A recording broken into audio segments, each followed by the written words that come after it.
గొడ్డలి party never again అంటూ రాష్ట్ర ప్రజలు సంకల్పించాలని ముఖ్యమంత్రి చంద్రబాబు పిలుపునిచ్చారు. ప్రజాస్వామ్యంలో గొడ్డలి పార్టీకి చోటు లేదు అన్నారు. సమాజానికి అది హానికరం. ఆ పార్టీ రాకూడదు అని పూజలు చేయాలి. గొడ్డలి పార్టీకి సహకరించకండి అని సీఎం కోరారు. చిత్తూరు జిల్లా యాదమర్రి మండలం సంత గేటు వద్ద సంజీవిని ప్రజావేదిక కార్యక్రమంలో ఆయన పాల్గొన్నారు. రానున్న రోజుల్లో ప్రతి ఒక్కరికి ఏఐ డాక్టర్ అందుబాటులో వస్తారు అని తెలియజేశారు. జగన్ అధికారంలో ఉన్న 5 ఏళ్లు నరకం చూపించారని, ఎవరికి నిద్ర లేకుండా చేశారని చంద్రబాబు మండిపడ్డారు. జగన్ బాబాయ్ వైఎస్ వివేకానందరెడ్డిని ఎవరు హత్య చేశారో అందరికీ తెలుసు అన్నారు. తానే హత్య చేయించాను అంటూ జగన్ నంగనాచిలా డ్రామాలు ఆడారని అన్నారు. కోడికత్తి, గులకరాయి డ్రామాలు గుర్తున్నాయా? ప్రజలను మోసం చేసే ఎత్తుగడ ఇది. దళిత డ్రైవర్ సుబ్రహ్మణ్యంను హత్య చేసిన వాడికి సన్మానం చేసిన పార్టీ అది అన్నారు. మాస్క్ అడిగిన దళిత డాక్టర్ను వేధించి చంపేశారు. తల్లికి చెల్లికి ఆస్తి ఇవ్వకుండా వేధించే వ్యక్తి రాష్ట్ర ప్రజలను చూస్తారా? హిందూ దేవాలయాలు, దేవుళ్లపై దాడులు, అపవిత్ర కార్యక్రమాలు, కుట్రలు, మత విద్వేషాలు రెచ్చగొడుతున్నారు అని ఆవేదన వ్యక్తం చేశారు. టీడీపీ కార్యకర్తల నంద సుబ్బయ్య, చంద్రయ్య, జల్లయ్య పీకలు కోసి నాడు నడిరోడ్డుపై చంపేశారని, గంజాయి బ్యాచ్లను ప్రోత్సహించారు. రప్ప అంటూ రంకెలు వేయడం, జంతు రక్తంతో కటౌట్లకు అభిషేకాలు చేయడం వారి నైజం అన్నారు. కానీ ఇక్కడ సిబిఎన్ ఉన్నాడు. తోక జాడిస్తే కత్తిరిస్తా. కారు కింద సొంత పార్టీ కార్యకర్త సింగయ్యను జగన్ తొక్కించారు.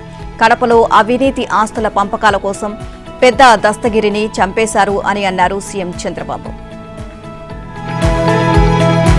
ఓ తరానికి ఉపాధి కల్పించేలా చంద్రబాబు అవకాశాలు సృష్టిస్తే జగన్ పాలనలో ఓ తరం మొత్తం అభివృద్ధిలో వెనుకబడిపోయింది అని ఆర్థిక మంత్రి పయ్యావుల కేశవ్ అన్నారు. ఆయన 5 ఏళ్ల పాలనలో రాష్ట్రంలోని అన్ని వ్యవస్థలపై గొడ్డలి వేటు వేశారని, కూటమి అధికారంలోకి వచ్చిన 2 ఏళ్లలోనే సుమారు 800 కంపెనీలను గ్రౌండ్ చేయబోతోంది అని చెప్పారు. ఇక ఉన్న పరిశ్రమలను తరిమేసి పారిశ్రామిక రంగంపై గొడ్డలి వేటు వేశారు. పోలవరం డయాఫ్రమ్ వాల్పై గొడ్డలి వేటు వేశారు. ఎన్నికల వ్యవస్థపై గొడ్డలి వేటు వేశారు. శాంతి భద్రతలను నిర్వీర్యం చేసి వాటిపైన గొడ్డలి వేటు వేశారు. ఇక అలాంటి గొడ్డలి గురించి మాట్లాడితే ఉలికెందుకు అని జగన్ ముమ్మాటికి మీది గొడ్డలి పార్టీనే అని కేశవ్ స్పష్టం చేశారు. జగన్ బెంగళూరు నుంచి వచ్చినప్పుడల్లా ఓ వింత వాదన తెరపైకి తెస్తున్నాడని అని అన్నారు. రాష్ట్రాన్ని అద్భుతంగా పాలించిన తనను సన్మానించాలి అంటాడని, ఇక నిన్న తనంతా మంచోడు లేడు అని సెల్ఫ్ సర్టిఫికేట్ ఇచ్చుకున్నాడు. తన తాత రాజారెడ్డి నుంచి బాబాయ్ వివేక వరకు చనిపోయినప్పుడు చంద్రబాబు అధికారంలో ఉన్నాడని చెప్పే ప్రయత్నం చేశాడు. వివేక హత్య కేసులో ఏం జరిగిందో కడప జిల్లాలోనే కాదు రాష్ట్రంలో నిక్కరు వేసుకుని ఏ కుర్రాడిని అడిగినా చెప్తాడు అని పయ్యావులు చెప్పారు. 1989లో కాంగ్రెస్ ప్రభుత్వం వచ్చాక సిమ్లో ఫ్యాక్షనిజానికి అండగా నిలిచిందని, నాటి ఎన్నికల్లో పులివెందుల నియోజకవర్గం పార్నపల్లిలో టీడీపీకి భారీ మెజారిటీ వచ్చింది అనే కారణంతో ఆ గ్రామానికి చెందిన టీడీపీ నేతలు జొన్నలగడ్డ సోదరులు సత్యనారాయణ, సూర్యనారాయణ ఇళ్లను డైనమైట్లతో పేల్చివేసిన ఘనత రాజారెడ్డిది అని చెప్పారు. వైఎస్ రాజారెడ్డి నుంచి వైఎస్ జగన్మోహన్ రెడ్డి వరకు వారి కుటుంబ రాజకీయ చరిత్రలో అన్ని రక్తపు మరకలేనని టీడీపీ రాష్ట్ర ఉపాధ్యక్షుడు పేర్ల పార్థసారథి రెడ్డి ధ్వజమెత్తారు. పులివెందుల నియోజకవర్గంలో వారి రాజకీయ సామ్రాజ్యం మొదలైందే హత్యలు, గృహ దహనాలతోనని చెప్పారు. తన తాతను హత్య చేసిన వారిని వదిలేశానని, తమది బుద్ధిమంతుల కుటుంబమని జగన్ పదే చెప్తున్నారని, వారిది ఎంతటి బుద్ధిమంతుల కుటుంబమో ఈ తరం యువతకు తెలియజేస్తామని అన్నారు. ఉమ్మడి రాష్ట్రంలో వారు చేసిన అకృత్యాలు అన్నీ ఇన్ని కావని, ఆ కుటుంబం సాగించిన నరమేధం, కిరాయి హత్యలు, ప్రత్యక్ష పరోక్ష హత్యలు, గృహ దహనాలు, పంటల నాశనం మొదలైన వాటిని తెలియజెప్పేందుకే తాను మీడియా ముందుకు వచ్చాను అని తెలియజేశారు. 1996 లోక్సభ ఎన్నికల్లో వైఎస్ను ఓటమి అంచుల వరకు తీసుకువెళ్లానని చెప్పారు. దాంతో ఆ ఏడాది ఆగస్టులో రాజారెడ్డి స్వయంగా దగ్గరుండి కిరాయి హంతకులతో తనను విచక్షణారహితంగా కత్తులతో నరికించారని, ఆ కేసులో ఆయన మొదటి ముద్దాయి అని తెలిపారు. ఇక ఆ కేసులో జైలుకు వెళ్లిన రాజారెడ్డి హైకోర్టు బెయిల్ ఇవ్వడంతో జగన్ పెళ్లికి పులివెందులకు వచ్చారని అన్నారు. ఇక 1975 జూలై 15న వైఎస్ రాజారెడ్డి, జార్జ్ రెడ్డితో పాటు 63 మంది కలిసి బెరాయిటీస్ గనుల యజమాని ఎం వెంకట నరసయ్యను హత్య చేశారు. దీనిపై కడప 1 టౌన్లో క్రిమినల్ కేసు నమోదైంది. ఇదే కేసుకు సంబంధించి వీరిపై మీసా చట్టం కూడా ప్రయోగించారు. రాజారెడ్డితో పాటు పెద్ద కుమారుడు జార్జ్ రెడ్డిని కూడా జైల్లో పెట్టారు. 1989 ఎన్నికల సందర్భంగా జంబల మడుగు సర్కిల్లోని చిన్న ముడియంలో అల్లర్లకు పాల్పడిన కేసులో వైఎస్ రాజారెడ్డి A4గా ఉన్నారు. జగన్, మీ తాత రాజారెడ్డితో మొదలుకొని మీ వరకు రాయలసీమలో రక్తం ఏరులై పారించలేదా? ఆ చరిత్ర మీది కాదా అని మంత్రి సవిత నిలదీశారు. పరిటాల రవిని, వివేకాను చంపిందెవరో ప్రజలకు తెలుసు. మీ తాత, మీ నాన్న చరిత్ర, నీ చరిత్ర తెలియని వారు ఎవరూ లేరు. మదర్ తెరిసాల శాంతి దూత అని చెప్పుకుంటూ ప్రజల చెవుల్లో పువ్వులు పెట్టకండి అని అన్నారు. ఇక మీ సిద్ధాంతం విధ్వంసమైతే మా సిద్ధాంతం అభివృద్ధి. దేశంలోని ఏపీని అగ్రగామిగా నిలబడడానికి కూటమి ప్రభుత్వం రేయింబావళ్లు కృషి చేస్తుంది అన్నారు. 23 నెలల్లో 25 లక్షల కోట్లు పెట్టుబడులు తీసుకొచ్చాం. మా చరిత్ర క్లీన్ గా ఉంది. పరిశుభ్రతతో రాష్ట్రం అభివృద్ధి సాధ్యమవుతుందని నమ్మి ఈ కార్యక్రమానికి ముఖ్యమంత్రి చంద్రబాబు శ్రీకారం చుట్టారని అన్నారు. ఇక జగన్ తనను తాను మంచివాడికి చెప్పుకోవడానికి టీడీపీ నేతలు ఎద్దేవా చేశారు. హత్య రాజకీయాలకు కేర్ ఆఫ్ అడ్రస్ గొడ్డలి పార్టీ అధ్యక్షుడు జగన్ అహింసావాదిగా చెప్పుకోవడం హాస్యాస్పదమని వ్యాఖ్యానించారు. పార్టీ రాష్ట్ర అధ్యక్షుడు పల్లా శ్రీనివాస్, మంత్రి అనగాని సత్యప్రసాద్, రాజ్యసభ సభ్యుడు సానా సతీష్, ఎమ్మెల్సీ భూమిరెడ్డి రామ్ గోపాల్ రెడ్డి జగన్ తీరుపై మండిపడ్డారు. అబద్దం, అరాచకమే జగన్ రాజకీయ సిద్ధాంతం. రాష్ట్రంలో జరుగుతున్న అభివృద్ధి నుంచి ప్రజల దృష్టిని మళ్లించేందుకే 3 నెలలకోసారి బెంగళూరు నుంచి వచ్చి ప్రెస్ మీట్లు పెడుతూ ఉంటారని ఎద్దేవా చేశారు. క్షేత్రస్థాయిలో ప్రజల విశ్వాసం కోల్పోతే తీవ్రంగా నష్టపోతామని, వారి విశ్వాసాన్ని నిలుపుకునేలా నాయకులు పనిచేయాలని పూతలపట్టు నియోజకవర్గం కార్యకర్తలను టీడీపీ అధినేత చంద్రబాబు అప్రమత్తం చేశారు.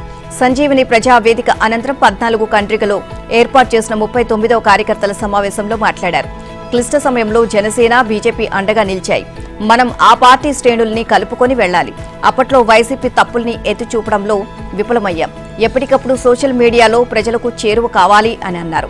చాలా కాలం తర్వాత పూతలపట్టు నియోజకవర్గంలో అధికారంలోకి వచ్చాం. దాన్ని నిలబెట్టుకునేలా నాయకులు గట్టిగా పనిచేయాలి అన్నారు. కొందరు తీరు మార్చుకోవాలి. స్థానిక ఎన్నికల్లో ఘన విజయం సాధించి అన్ని స్థానాలను కైవసం చేసుకోవాలి అన్నారు. ప్రభుత్వం చేస్తున్న అభివృద్ధి ప్రజలకు వివరించే బాధ్యత నాయకులదేనని సీఎం స్పష్టం చేశారు. పూతలపట్టు నియోజకవర్గం రాష్ట్రంలో 133వ ర్యాంకులో ఉందని, క్లస్టర్ యూనిట్ ఇన్ఛార్జీల బాధ్యతగా పనిచేస్తే స్థానం మెరుగుపడుతుంది అన్నారు. టీడీపీలో ఉంటూ వైసీపీ వారితో లాలూచీ పడేవాళ్లు పార్టీలో ఉండడానికి వీల్లేదు అని ఆయన స్పష్టం చేశారు. యాదమరి పీహెచ్సీలో ఉన్న డిజిటల్ సర్వ్ నర్వ్ సెంటర్ను సీఎం పరిశీలించారు. క్లస్టర్ స్థాయిలో మహానాడు విజయవంతానికి అందరం కలిసికట్టుగా పనిచేయాలని టీడీపీ జాతీయ వర్కింగ్ ప్రెసిడెంట్ లోకేష్ పిలుపునిచ్చారు. ఈ నెల 27, 28 తేదీల్లో క్లస్టర్ స్థాయిలో జరిగే మహానాడు సన్నద్ధతపై 1875 మంది క్లస్టర్ ఇన్ఛార్జీలతో ఆయన ఆన్లైన్లో సమావేశమయ్యారు. ఈ మహానాడు క్లస్టర్ల బలోపేతానికి మంచి అవకాశమని తెలియజేశారు. క్లస్టర్ పరిధిలో ఉన్న కుటుంబ సాధికార సారథి దగ్గర నుంచి బూత్ ఇన్ఛార్జ్, గ్రామ పార్టీ అధ్యక్షుడు, గ్రామ కమిటీ, క్లస్టర్ కమిటీ సభ్యులు కార్యక్రమంలో పాల్గొనాలని పిలుపునిచ్చారు. ఇక ఈసారి స్త్రీ శక్తి థీమ్తో మహానాడు నిర్వహించుకుంటున్నామని అన్నారు. కోవిడ్ సమయంలోనూ వర్చువల్ గా ఏర్పాటు చేసుకున్నాం. అనంతరం ఒంగోలు మహానాడును అద్భుతంగా నిర్వహించుకొని ఎన్నికలకు వెళ్లాం. ఈ దఫా నెల్లూరులో ఘనంగా నిర్వహించాలనుకున్నాం. అయితే ప్రధాని మోదీ పిలుపు మేరకు ఇంధన పొదుపు చర్యల్లో భాగంగా ఈసారి హైబ్రిడ్ విధానంలో నిర్వహించుకోవాలని నిర్ణయించాం అని అన్నారు. వ్యక్తిగత వ్యవహారాలతో పార్టీకి చెడ్డ పేరు తీసుకురావద్దు. మీ సమస్యలను మీరే పరిష్కరించుకోండి. వాటి ప్రభావం పార్టీపై 1% కూడా పడకూడదు. మరోసారి ఇవి పునరావృతం కావడానికి వీల్లేదు అని జనసేన అధినేత డిప్యూటీ సీఎం పవన్ కళ్యాణ్ 2 ఎమ్మెల్యేలను హెచ్చరించారు. తీవ్ర ఆరోపణలు ఎదుర్కొంటున్న రైల్వే కోడూరు ఎమ్మెల్యే అరవ శ్రీధర్, పోలవరం ఎమ్మెల్యే చిట్రి బాలరాజుతో మంత్రి నాదెండ్ల మనోహర్తో కలిసి సుదీర్ఘంగా చర్చించారు. గత 4-5 నెలలుగా సోషల్ మీడియాలో శ్రీధర్కు సంబంధించిన వీడియోలు, వాయిస్ కాల్స్ వైరల్ అయ్యాయి. ఈ నేపథ్యంలోనే అప్పట్లోనే ఆయన్ను పార్టీ కార్యాలయానికి, కార్యక్రమాలకు కూడా దూరంగా ఉండాలి అని ఆదేశించారు. అనంతరం త్రిసభ్య కమిటీ వేసి అసలేం జరిగిందో తెలుసుకున్నారు. ఇప్పుడు నేరుగా పిలిచారు. ఈ నేపథ్యంలో శ్రీధర్ సదరు వివాదాలపై వివరణ ఇవ్వడంతో పాటు తన వల్ల కూటమి ప్రభుత్వానికి, జనసేన పార్టీకి ఎలాంటి చెడ్డ పేరు రాకుండా ఉండేందుకు తన విప్ పదవికి రాజీనామా చేశారు. తన రాజీనామా పత్రాన్ని పవన్ కళ్యాణ్కు అందించారు. వ్యక్తిగత కారణాలతో విప్ పదవికి రాజీనామా చేస్తున్నట్లు పేర్కొన్నారు. పాస్టర్ ఆనంద్ ఎస్సీ హోదా రద్దయింది. ఇక కొన్నాళ్లుగా న్యాయస్థానాల్లో నలుగుతున్న అంశానికి బాపట్ల కలెక్టర్ వినోద్ కుమార్ ముగింపు పలికారు. ఇకపై క్రైస్తవంలోకి మారిన ఎస్సీలకు ఆ హోదా దక్కదని దీంతో తేల్చి చెప్పినట్లయింది. సుప్రీంకోర్టు తీర్పు అనంతరం జిల్లా స్థాయిలో పలు విడతలుగా జరిగిన విచారణ తర్వాత కలెక్టర్ ఈ కీలక నిర్ణయం తీసుకున్నారు. ఇక దీనికి సంబంధించిన మార్గదర్శకాలను విడుదల చేశారు. రద్దుకు సంబంధించిన గెజిట్ నోటిఫికేషన్ సోమవారం జారీ చేయనున్నట్లు కలెక్టర్ ప్రకటించారు. ఆనంద్ ఎస్సీ సర్టిఫికేట్ రద్దుకు సంబంధించిన కలెక్టర్ ఆదేశాలు తక్షణమే అమల్లోకి వచ్చేలా రెవెన్యూ విభాగం కసరత్తు చేస్తోంది. ఇక ఆన్లైన్తో పాటు మాన్యువల్ గా కూడా రికార్డుల్లో హోదాను రద్దు చేయనున్నారు. మరోవైపు ప్రొసీడింగ్స్ ఉత్తర్వులను సామాజిక సంక్షేమ శాఖ సంబంధిత విభాగాలతో పాటు అన్ని జిల్లాల కలెక్టర్లకు పంపించారు. సైబర్ నేరాలు, డిజిటల్ మోసాలు రోజురోజుకు పెరుగుతున్నాయి. సైబర్ నేరగాళ్లు యథేచ్ఛగా రెచ్చిపోతున్నారు. రాష్ట్ర వ్యాప్తంగా గడిచిన ఏడాది కాలంలో ప్రజల నుంచి సైబర్ నేరగాళ్లు 667 కోట్లు కాజేయడం పట్ల సీఎం చంద్రబాబు కూడా ఇటీవల జరిగిన కలెక్టర్ల సమావేశంలో శాంతి భద్రతలపై సమీక్ష సందర్భంగా ఆందోళన వ్యక్తం చేశారు. ఈ నేపథ్యంలో సైబర్ మోసాలు, సోషల్ మీడియా దుర్వినియోగాన్ని ఏ విధంగా కట్టడి చేయాలి అనే అంశంపై డీజీపీ హరీష్ కుమార్ గుప్తా గత వారం విజయవాడ, విశాఖపట్నం పోలీస్ కమిషనర్లతో పాటు జిల్లాల ఎస్పీలతో సమీక్షించారు. సమావేశం అనంతరం 6 కీలక చర్యలతో ప్రత్యేక ప్రణాళికను ప్రకటించారు. వచ్చే 5 ఏళ్లలో రాష్ట్రంలో కొత్తగా 5 లక్షల ఉద్యోగాలు సృష్టించాలని తెలంగాణ ప్రభుత్వం నిర్ణయించింది. Life sciences, pharma, Biotech, medical innovation వంటి రంగాలు 2.4 లక్షల కోట్ల పెట్టుబడులను ఆకర్షించాలని లక్ష్యంగా పెట్టుకుంది. ఇందిరమ్మ ఇళ్ల పథకం 2వ విడత కింద 2.50 లక్షల ఇళ్లను మంజూరు చేయాలని నిర్ణయించింది. రాష్ట్ర కేబినెట్ సమావేశంలో పలు అంశాలపై చర్చించి నిర్ణయాలు తీసుకున్నారు. సమావేశ నిర్ణయాలను మంత్రి పొంగులేటి శ్రీనివాసరెడ్డి మీడియా సమావేశంలో వెల్లడించారు.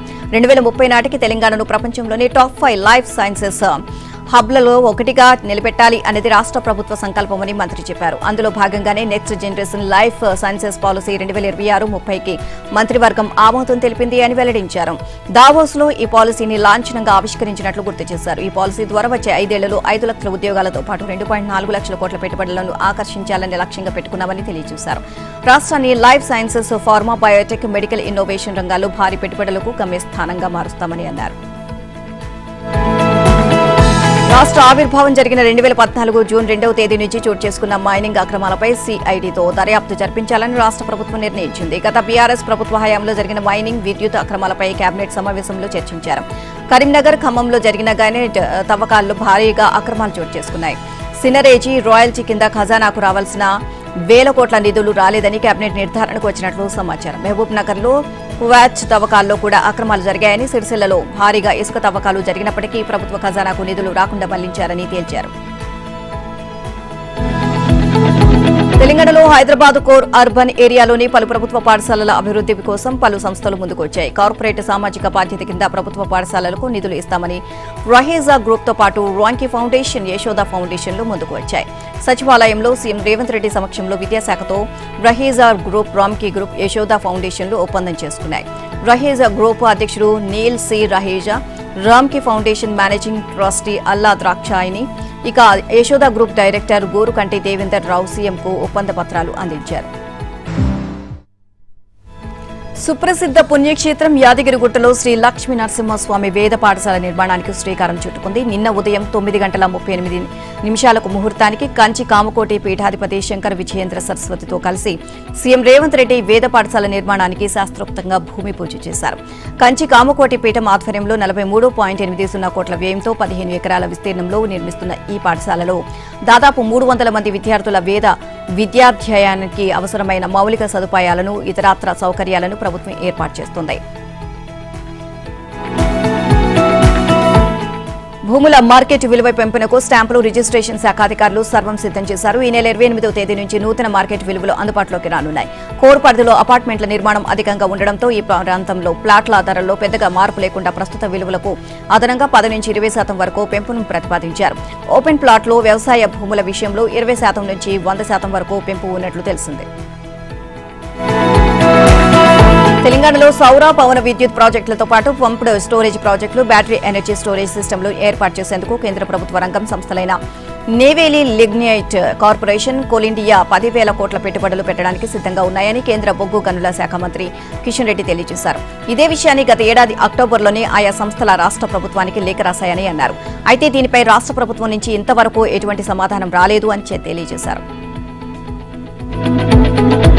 హైదరాబాద్ ఔటర్ రింగ్ రోడ్ పరిధిలోపు ఆ పారిశ్రామిక భూముల వినియోగంలో రాష్ట్ర ప్రభుత్వం కీలక మార్పులకు ప్రణాళికలు సిద్ధం చేసింది. ఇక పరిశ్రమల కోసం కేటాయించిన భూములను ఇకపై వాణిజ్య, నివాస, 2 అవసరాలకు కలిపి మార్చుకునేలా Hyderabad industrial lands information HILT విధానం అమలుకు పూర్తిస్థాయి మార్గదర్శకాలు విడుదల చేసింది.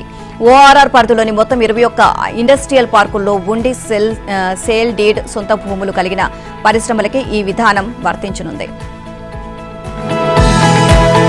రహదారులపై బహిరంగ ప్రదేశాల్లో పోలీసులు కనిపిస్తూ శాంతి భద్రతలను పరిరక్షించడం విజిబుల్ పోలీసింగ్ లో ఒక భాగం. ఇకపై పోలీసులు తక్కువగా కనిపిస్తూ సాంకేతికత అండతో నేరం జరిగిన కొద్ది క్షణాల్లోనే మన ముందు ఉండడం, నేరం జరిగే పరిస్థితులు కల్పిస్తే నిమిషాల్లో అడ్డుకోవడం ఇన్విజిబుల్ పోలీసింగ్ ప్రత్యేకత. పలు దేశాలు అనుసరిస్తున్న ఈ విధానం దిశగా సీఎం రేవంత్ రెడ్డి పేర్కొంటున్న కృత్రిమ మేధ ఏఐ విస్తృతంగా వినియోగించేలా రాష్ట్ర పోలీసులు కార్యాచరణ ప్రణాళిక రూపొందించారు. దక్షిణ కాశీగా భక్తజన హృదయాల్లో కొలువైన శ్రీ కాళేశ్వర ముక్తేశ్వర స్వామి క్షేత్రం ఆధ్యాత్మిక శోభతో వెలిగిపోతోంది. సరస్వతి అంత్య పుష్కరాలకు భక్తులు పోటెత్తడంతో త్రివేణి సంగమం జనసంద్రమైంది. ఒక్కరోజే సుమారు 20,000 మంది భక్తులు పుణ్య స్నానాలు చేశారని అధికారులు తెలియజేశారు. నాసిక్ పీఠాధిపతి మహామండలేశ్వర ఆచార్య సంవిధానంద సరస్వతి మహారాజ్ పుష్కర స్నానం ఆచరించి నదీ మాతకు ప్రత్యేక పూజలు చేశారు. వేసవి తీవ్రత అధికంగా ఉన్న నేపథ్యంలో భక్తుల కోసం అధికారులు వినూత్నంగా మిస్డ్ ఫ్యాక్ స్ప్రింకర్లు ఏర్పాటు చేశారు. శబ్దం ఉండదు, పొగ కాలుష్యం లేదు. స్టార్ట్ చేయగానే గుర్రాల దూసుకు వెళ్తాయి. ప్రస్తుతం రాష్ట్రంలో ఎక్కడ చూసినా ఎలక్ట్రికల్ వాహనాలకు ఊహించని డిమాండ్ ఏర్పడింది. పశ్చిమాసియా యుద్ధ ప్రభావంతో ఇంధన సంక్షోభం ఏర్పడడం, ఆయిల్ ధరలు పెరుగుతూ ఉండడంతో వినియోగదారులు పొదుపు బాట పడుతున్నారు. పెట్రోల్, డీజిల్ వినియోగాన్ని తగ్గించేందుకు ఈవీల వైపు మొగ్గు చూపుతున్నారు. తెలుగు రాష్ట్రాల్లో ఒక్క నెలలోనే 20,000 ఈవీల అమ్మకాలు జరిగాయి. రాష్ట్రంలో వరి ధాన్యం కొనుగోలులో జరుగుతున్న ఆలస్యం కారణంగా రైతులు తీవ్ర ఇబ్బందులు పడుతున్నారని, కొనుగోలు కేంద్రాల వద్దే కొందరు రైతులు ప్రాణాలు కోల్పోతున్నారని బీఆర్ఎస్ వర్కింగ్ ప్రెసిడెంట్ కేటీఆర్ ఆందోళన వ్యక్తం చేశారు. ప్రభుత్వ నిర్లక్ష్యం వల్లే ఈ పరిస్థితి దాపురించిందని ఆయన విమర్శించారు. ఎండ తీవ్రతకు తోడు కొనుగోలు కేంద్రాల్లో రోజుల తరబడి వేచి ఉండడం వల్ల రైతులు గుండెపోటుతో ధాన్యం కుప్పల మీదే కుప్పకూలిపోతున్నారు అని ఆవేదన వ్యక్తం చేశారు. ధాన్యం సేకరణపై ప్రభుత్వానికి కనీస చిత్తశుద్ధి లేదని, వ్యవస్థలన్నీ పూర్తిగా విఫలమయ్యాయని ధ్వజమెత్తారు. పంటను త్వరగా కొనుగోలు చేయకుండా రైతులు ఇంకెంతకాలం ఇబ్బంది పెడతారని ప్రశ్నించారు. ప్రభుత్వం ఇకనైనా స్పందించి తక్షణమే ధాన్యం కొనుగోలు పూర్తి చేసి రైతుల తిప్పలు తీర్చాలని ఎక్స్ వేదికగా కేటీఆర్ డిమాండ్ చేశారు. మేడ్చల్ మల్కాజ్గిరి జిల్లా అర్బన్ ల్యాండ్ సీలింగ్ విభాగం డిప్యూటీ కలెక్టర్ మర్రి వంశీమోహన్ పాపాల పుట్టను బద్దలు కొట్టిన ఏసీబీ అధికారులు ఆయన వెనుక ఉన్న అదృశ్య శక్తులపై దృష్టి పెట్టారు. అత్యున్నత స్థాయిలో ఉన్న వారి అండతోనే వంశీమోహన్ ఈ స్థాయిలో అవినీతికి పాల్పడ్డారు అనే ఆరోపణలు ఉన్నాయి. దీంతో వంశీమోహన్ వెనుక ఎవరున్నారు అనే దానిపై అధికారులు విచారిస్తున్నారు. ముఖ్యంగా అప్పటి ఓ మంత్రి వంశీమోహన్ వెనుక ఉన్నారు అనే ఆరోపణలపై ఆరా తీస్తున్నారు. ఇప్పటికే అబ్దుల్లాపూర్ మెట్లో 8 ఎకరాలకు సంబంధించిన జరిగిన అక్రమాలను గుర్తించిన ఏసీబీ అధికారులు అలాంటివి ఇంకా ఎన్ని ఉన్నాయి అనే దానిపైన దృష్టి సారించారు. 2019 నుంచి 2023 వరకు శేర్లింగంపల్లి తహసీల్దార్గా పనిచేసిన సమయంలోనే వంశీమోహన్ అక్రమ సంపాదన మొదలైందని సమాచారం. సచివాలయంలోని ఉన్నతాధికారులు, జిల్లా కలెక్టర్ స్థాయి అధికారుల అండదండలతో గతంలో పనిచేసిన తహసీల్దార్ల కంటే వంశీమోహన్ శేర్లింగంపల్లిలో ఎక్కువ కాలం పనిచేశారు అనే ప్రచారం ఉంటాయి. ఆ సమయంలోనే నాటి ప్రభుత్వ పెద్దలకు అప్పటి ఓ కీలక మంత్రికి అనుకూలంగా వంశీమోహన్ పనిచేశారని చెబుతున్నారు.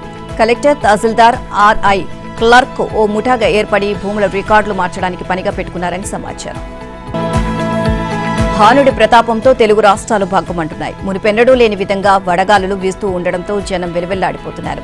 వరుసగా రెండో రోజు వడదెబ్బతో 30కి పైగానే మరణాలు చోటు చేసుకున్నాయి. నిన్న వడదెబ్బకు 40 మంది ప్రాణాలు కోల్పోయారు. మృతుల్లో వృద్ధులు, కూలీలే ఎక్కువగా ఉన్నారు. పలు జిల్లాల్లో 46 డిగ్రీలపైనే ఎండలు కాశాయి.